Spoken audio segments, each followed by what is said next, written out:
Hello అండి, నమస్తే.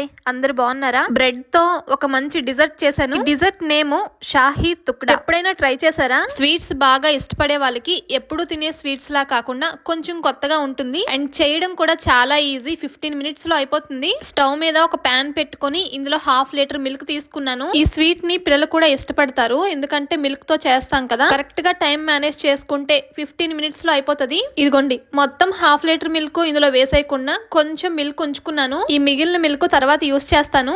ఇప్పుడు ఈ మిల్క్ కొంచెం పొంగొచ్చిన వరకు మరగాలి. ఇప్పుడు ఈ స్వీట్ చేయడానికి బ్రెడ్ కావాలి కాబట్టి బ్రెడ్ ప్యాకెట్ తీసుకున్నాను. బ్రెడ్స్ లో చాలా రకాలు ఉంటాయి కదా, కానీ ఈ స్వీట్ కి వైట్ బ్రెడ్ బాగుంటుంది. చిన్నప్పుడు ఎప్పుడు బాగా ఫీవర్ వచ్చేటప్పుడు బ్రెడ్ తినేవాళ్ళమి. ఇక్కడికి వచ్చిన తర్వాత మొత్తం అవే కాబట్టి బ్రేక్ఫాస్ట్ లో కూడా బ్రెడ్ యూస్ చేస్తున్నాము. ఇంకా మిగిలిపోతే ఇగోండి ఇలా స్వీట్స్ లాగా కూడా ప్రిపేర్ చేస్తున్నాము. సో ఇప్పుడు ఈ బ్రెడ్ కి ఎడ్జెస్ తీసేసి ఇలా ట్రయాంగిల్ షేప్ లో కట్ చేశాను. ఈ సైజ్ కావాలంటే ఇలానే ఉంచుకోవచ్చు, కానీ నాకు ఎందుకో పెద్దవైపోతాయి అనిపిస్తుంది. అందుకనే మళ్ళీ దీన్ని కూడా మధ్యలో కట్ చేస్తున్నాను.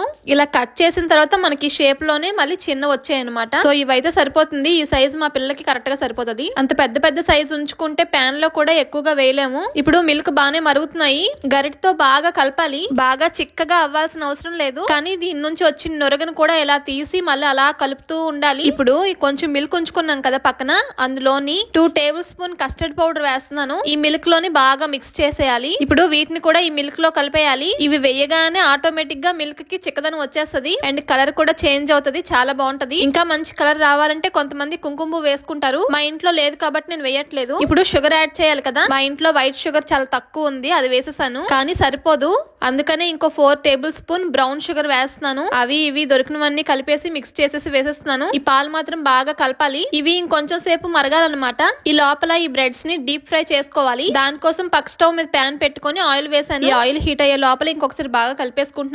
ఈ ఆయిల్ బాగా వేడెక్కర్లేదు, కొంచెం వేడెక్కితే సరిపోతుంది. ఇప్పుడు ఇందులో ఈ బ్రెడ్స్ వేసేస్తున్నాను. చూడండి నేను ఎంత ఆయిల్ తీసుకున్నాను, ఎక్కువగా తీసుకోలేదు, కొంచెం బ్రెడ్ మునిగేంత వరకు తీసుకున్నాను. ఇప్పుడు ఈ బ్రెడ్ ని అటు ఇటు తిప్పి బాగా ఫ్రై చేయాలి. ఆయిల్ బాగా వేడెక్కిపోయింది అనుకోండి, బ్రెడ్ మాడిపోతుంది వేయగానే. అందుకని ఆయిల్ గోరువెచ్చగా అయితే సరిపోతుంది. ఇది కొంచెం ఫ్రై అవడానికి టైం పడుతుంది. గోల్డెన్ కలర్ వచ్చేంత వరకు ఫ్రై చేసుకోవాలి. ఫస్ట్ ట్రిప్ కాబట్టి 3 బ్రెడ్లే వేసాను. నెక్స్ట్ ట్రిప్ లో ఎక్కువ వేస్తాను. జాగ్రత్తగా అటు ఇటు తిప్పేస్తే బాగా ఫ్రై అయిపోతాయి. ఇదిగోండి మంచి కలర్ వచ్చింది. ఇప్పుడు తీసేసి ప్లేట్ లో వేసేస్తాను. మధ్య మధ్యలో పక్కనే ఉన్న మిల్క్ ను కూడా కలుపుతూ ఉండాలి. డీప్ ఫ్రై చేసే వంటలు చేసేటప్పుడు చాలా జాగ్రత్తగా ఉండాలి. ఇది కూడా తీస్తాను బయటికి. ఇప్పుడు మిగతా బ్రెడ్స్ వేస్తున్నాను. బ్రెడ్ మిల్క్ రెండు హెల్దీయే కాబట్టి ఈ స్వీట్ కూడా హెల్దీయే. ఎంతవరకు ఎప్పుడు ట్రై చేయకపోతే ఒకసారి ట్రై చేయండి. అప్పటికప్పుడు చేసేసుకోవచ్చు. చేసుకోగానే తినే కన్నా ఫ్రిడ్జ్ లో పెట్టుకుని ఒక 1/2 అవర్ తర్వాత తింటే చాలా బాగుంటది. ఇలా మొత్తం బ్రెడ్లన్నీ కూడా ఫ్రై చేసేసి ప్లేట్ లో వేసాను. చూసారా, నేను తీసుకున్న ఆయిల్ కరెక్ట్ గా సరిపోయింది. మొత్తం బ్రెడ్లు పీల్ చేసుకున్నాయి. ఇంక ఈ ప్యాన్ లోనే మిగిలిన 3ని అటు ఇటు తిప్పేస్తున్నాను. ఈ బ్రెడ్స్ ఇలా ఫ్రై అయ్యే లోపల మిల్క్ బాగా మరిగిపోతాయి. అవి మరుగుతున్నాయి కదా వదిలేస్తే కుదరదు. వాటిని గరిటతో తిప్పుతూ ఉండాలి. చకచకా చేసేస్తే 15 నిమిషాల్లో అయిపోద్ది స్వీట్. ఇంకా పని అయిపోయింది.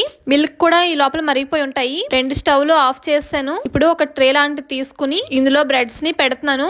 బ్రెడ్స్ ని ఎటు పెట్టాలా అని ఆలోచిస్తున్నాను. సరే ఇలా పెడదాంలే అని చెప్పి ఈ డిజైన్ లో పెడుతున్నాను. ఇటు పెట్టినా అటు పెట్టినా టేస్ట్ మాత్రం అదిరిపోతుంది. ఏదో మీకు చూపించాలని చెప్పి ప్రెజెంటేషన్ కోసం ఇలా డెకరేట్ చేస్తాను. ఇప్పుడు మిల్క్ కొంచెం గోరువెచ్చగా అయిన తర్వాత ఆ మిల్క్ ని తీసుకొచ్చి ఈ బ్రెడ్స్ మీద అలా వేసేయాలి. మొత్తం మిల్క్ అంతా వేసేయకూడదు, కొంచెం కొంచెంగా వేసుకొని మళ్ళీ మిగిలిన బ్రెడ్స్ కూడా పెట్టుకొని దాని మీద కూడా మళ్ళీ మిల్క్ వేసుకోవాలి. అలా ట్రే మొత్తం పెట్టేస్తున్నాను.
వేసాక మిల్క్ మొత్తం వేసాక పైన మనకు నచ్చిన నట్స్ వేసుకోవచ్చు. నేనైతే ఇక్కడ పిస్తాచియో వేసాను. ఈ డిజర్ట్ కి బాగా సెట్ అవుతుందట. ఇప్పుడు దీన్ని ఫ్రిడ్జ్ లో పెట్టుకొని వీలైతే ఒక 2 hours ఉంచుకుంటే బాగుంటది. ఈ స్వీట్ ని చల్లచల్లగా తింటే చాలా బాగుంటది. ఈ స్వీట్ బాగా కూల్ అయిన తర్వాత తిన్నా కూడా బ్రెడ్ అంతా కూడా బాగా క్రిస్పీగా ఉంటుంది. చాలా చాలా టేస్టీగా ఉంటుంది. షాహీ తుక్డా రెడీ చేసాము. నేనే చేశాను కాబట్టి ఇంక నేనే టేస్ట్ చూసి చెప్తాను మీకు. చూస్తుంటే తినాలనిపిస్తుంది కదా. మన ఇంటికి ఎవరైనా గెస్ట్లు వచ్చినప్పుడు ఇది పెడితే చాలా బాగుంటది. కొత్తగా ఉంటది. తప్పకుండా ట్రై చేయండి. వీడియోని కూడా లైక్ చేయండి. మన ఛానల్ కూడా సబ్స్క్రైబ్ చేసుకోండి. టేస్ట్ అదిరిపోయింది. ఉంటాను మరి.